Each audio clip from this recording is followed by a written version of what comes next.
से यह रस्सी से अकेले नाल में से पानी भर के यह रस्सी से ना घैला से रख लिया अते तो अकेले पानी भर लिया के रस्सी ने झूम रहल छे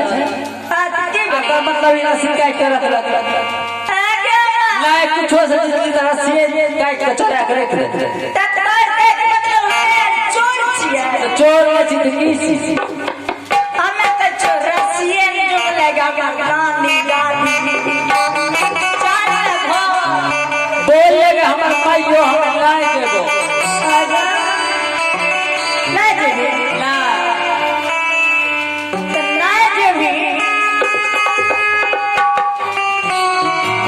तो नहीं देबे तो याद के नो पाई चोना पाइन पी ले डेली तू पाई